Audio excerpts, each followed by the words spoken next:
Halo, assalamualaikum warahmatullahi wabarakatuh. Kembali lagi bertemu dalam video pembelajaran fisika bersama Teacher Putri. Nah, pada video kali ini kita akan bahas terkait dengan latihan soal persiapan UTS.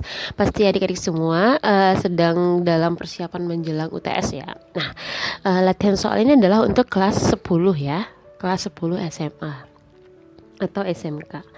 Oke, pada layar sudah terlihat nanti 15 soal yang akan kita bahas. Oke, di soal nomor 1 itu adalah terkait dengan besaran. Nah, katanya adalah kelompok besaran fisika di bawah ini yang termasuk besaran pokok. Berarti kita lihat yang manakah di antara opsi berikut yang termasuk besaran pokok. Cara gampangnya adalah kita mencoret yang termasuk besaran turunan. Masa waktu itu pokok, berarti yang salahnya adalah bagian luas. Lalu masa panjang suhu, berarti ini betul ya kira-kira.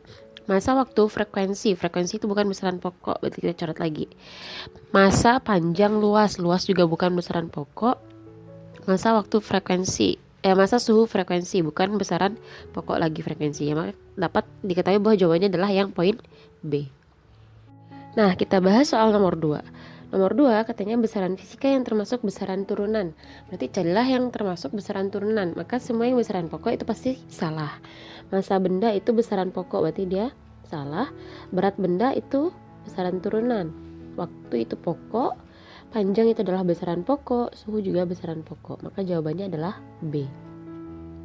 Yang nomor 3, besaran yang satuannya mengikuti besaran pokok disebut besaran, wah ini jelas ya, besaran yang ngikutin besaran pokok, berarti adalah besaran turunan. Next, nomor 4, yang bukan besaran vektor di antara besaran berikut. Besaran vektor itu besaran yang gimana? Besaran vektor dia punya dua, ada nilai dan dia memiliki arah. Tapi kalau lawannya besaran skalar itu hanya punya nilai saja. Oke, nah di antara besaran berikut yang bukan ya. Jadi dia tanya yang bukan besaran vektor, maka yang dicari adalah besaran skalar. Berarti nanti cek yang termasuk besaran skalar yang kita cari. Momen gaya atas nama gaya itu adalah punya arah, berarti ini bukan. Percepatan itu nanti dia bisa arahnya ke kanan atau ke kiri ya, diperlambat artinya. Perpindahan kecepatan, maka usaha adalah besaran skalar di sana. Oke, lalu satuan SI untuk jarak adalah jarak itu berarti mengukur panjang lintasan, maka satuannya adalah meter. Nah, untuk soal nomor 6 dia bahas terkait dengan dimensi. Maka kita di sana sudah ada bantuan dimensi dari energi kinetik. Nanti energi kinetik itu adalah setengah mv kuadrat. Oke, yang angka setengah di depan itu diabaikan saja karena tidak akan berpengaruh. M itu adalah massa, satuan massa adalah kilogram ya. Kita bikinkan dulu satuannya. Lalu satuan kecepatan itu adalah meter per sekon. Meter per sekon dikuadratkan. Jadinya adalah kilogram meter pangkat 2 per sekon pangkat 2. Nah, karena dalam dimensi tidak mengenal aturan pembilangan dan penyebut, maka kita jadikan semua dalam bentuk pembilang. Berarti jadinya kilogram meter pangkat 2 sekon pangkat min 2. Nah, ini satuannya. Berarti massa itu merujuk ke besaran apa? Kilogram itu merujuk ke besaran massa, berarti dimensinya adalah M. Lalu meter itu merujuk ke besaran panjang, dimensinya adalah L pangkat 2. Lalu second merujuk ke besaran waktu, berarti dimensinya adalah T pangkat min 2. Berarti dimensinya adalah MLT min 2. Nah, sekarang kita bahas soal nomor 7 terkait dengan notasi ilmiah. Oke, notasi ilmiah Ananda atau adik masih ingat ya, polanya adalah seperti ini, A, titik-titik dikali 10 pangkat N, itu pola dari notasi ilmiah. Maka kita jadikan bilang ini sampai ke mendekati satu angka sebelum koma. Berarti ada 1, 2, 3, 4, 5, 6, 7, 8. Berarti jadinya 2,2157 dikali 10 pangkat min 8. Karena dia bergeser ke kanan. Nanti kalau dia gesernya ke kiri, nanti pangkatnya adalah positif. Seperti itu. Oke, bisa ya. Nah, nomor 8 itu bahas terkait dengan pengukuran panjang menggunakan mikrometer skop. Berarti Hasil ukur yang terbaca itu adalah skala utama ditambah dengan skala nonius.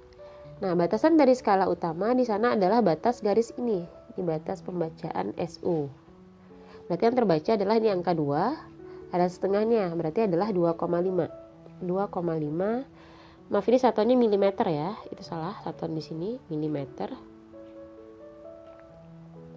Ditambah ada di sini ada P dikali NST ya, biasanya polanya. Berarti adalah 2,5 mm ditambah. Nah, siapa P di sana? P di sana adalah skala nonius yang segaris dengan utama. Berarti jadi skala ke-20 dikali 0,01 mm.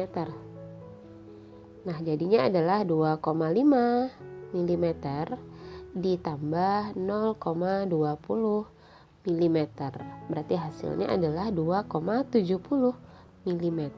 Oke, bisa ya. Nah, soal ke-9 dia bahas adalah terkait dengan luas sebuah lempeng menurut aturan angka penting dari pembacaan dua buah hasil pengukuran. Ada pembacaan 1 dan pembacaan yang kedua. Oke, polanya sama ya. Polanya hasil ukur itu adalah skala utama ditambah skala nonius. Nah, oke, untuk gambar pertama kita baca. Berarti hasil ukur untuk gambar pertama, skala utama yang Anda lihat itu adalah pada batas garis sebelum 0 pada noniusnya ini dia. Ini batas untuk baca SU. Nah, berarti yang terbaca di sini adalah 3,123. Berarti 3,3 cm ditambah SN-nya itu P kali NST. Oke, berarti kita salin lagi 3,3 cm ditambah, siapakah P di sana? P di sana adalah skala nonius yang segaris dengan skala utama. Berarti kita cek mana dia yang segaris. Nah, ternyata skala yang ke-9, ini yang lingkar. Berarti 9 dikali 0,01 cm. Dijumlahkan dapatnya adalah 3,3 ditambah 0,09 cm. Berarti 3,39 cm. Lalu next, hasil ukur yang kedua. Hasil ukur yang kedua itu adalah sama ya, polanya SU ditambah SN. Nah, SU yang terbaca itu adalah sampai batas 0 di bawah. Berarti yang terbaca adalah 3,1. Berarti 3,1 cm ditambah P kali NST, sama kayak tadi. P-nya adalah yang segaris dengan skala utama, nonius yang segaris. Kebetulan sama lagi, skala ke-9 dikali dengan 0,01 cm. Berarti 3,1 cm ditambah 0,09 cm. Dapatnya adalah 3,19 cm. Nah, ditanyakan luas, berarti ini kita anggap sebagai panjang ya. Ini kita anggap sebagai lebar. Ditanya luas, maka luas adalah P kali L. Panjangnya 3,39 dikali 3,19. Satuannya adalah cm pangkat 2. Berarti dikalikan dapat hasilnya nanti adalah 10,814 cm pangkat 2. Oke, nah apakah langsung B pilihan jawabannya? Nah, enggak ya, karena dia minta dalam aturan angka penting. Oke, pada pengukuran yang pertama kita memiliki 3 buah angka penting. Pada yang kedua juga 3 buah angka penting. Maka hasil di sini harus berupa 3 angka penting. Maka yang diambil adalah ini aja, berarti 10,8 cm. Maka ini dia jawabannya ya. Oke, next nomor 10. Nomor 10 itu sudah masuk ke vektor ya. Katanya dua buah gaya setitik tangkap, berarti seperti ini kira-kira. Ada, ini kita anggap gaya yang pertama. Ups, kurang bagus. Ini gaya yang pertama.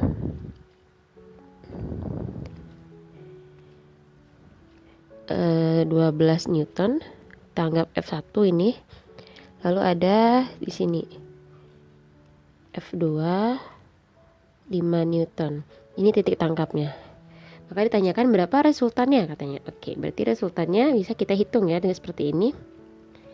Kita lihat Nah, ini dia resultannya. F resultan. Kalau mau dibikinkan alfanya berarti adalah 90 derajat. Konsep umumnya sih menggunakan aturan ke itu ya. Menggunakan rumusan kosinus, berarti FR adalah akar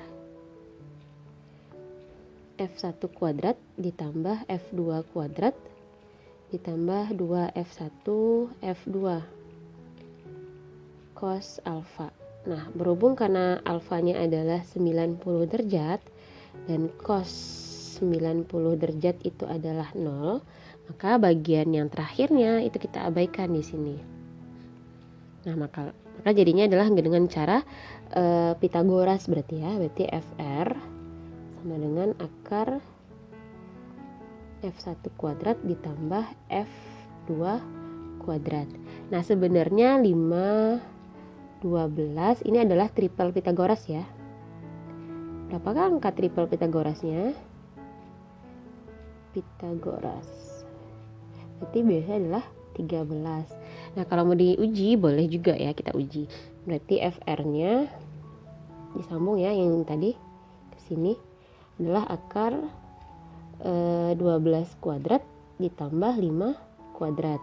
Berarti akar dari 144 ditambah 25 adalah akar 169. Berarti 13. Nah, betul ya. Next. Nomor 11. Nah, katanya ini dua buah vektor masing-masing 4 satuan dan 8 satuan mengapit sudut 120 derajat. Oke, kira-kira seperti ini gambarnya ya. Anggap ini pakai skala, berarti ini adalah 8. Kita anggap F1 saja 8. Lalu yang duanya adalah ini. Ini berarti F2-nya adalah 4. Nah, sudutnya kira-kira seperti ini. Ini alfanya. 120 derajat. Oke, ditanyakan adalah berapa resultannya. Berarti ini pakai penggunaan vektor ya. Nah, kira-kira ini dia resultannya. Ini F R, berarti sama dengan cara yang tadi. Maka resultannya adalah akar F1 kuadrat tambah F2 kuadrat ditambah 2F1 F2 cos 120 derajat karena sudut apitnya adalah 120. Berarti kita ganti dengan akar F1 nya adalah 8 kuadrat ditambah 4 kuadrat ditambah 2 kali 8 kali 4 cos 120. Cos di kuadran 2 berarti negatif sama dengan cos 60 berarti minus setengah di situ. Oke, berarti tinggal disederhanakan proses matematisnya. Ini habis ya dengan 2 ini. Nah, jadinya adalah 8 pangkat 2 itu 64. Berarti akar 64 ditambah 16 dikurang 8 kali 4 adalah 32. Berarti itu adalah akar 64 kurang 32 adalah 32 ya. 32 ditambah 16 jadinya adalah akar 48. Oke, 48 itu bisa 12 kali 4 ya. Bisa akar 12 kali 4. Berarti 4-nya 2 akar.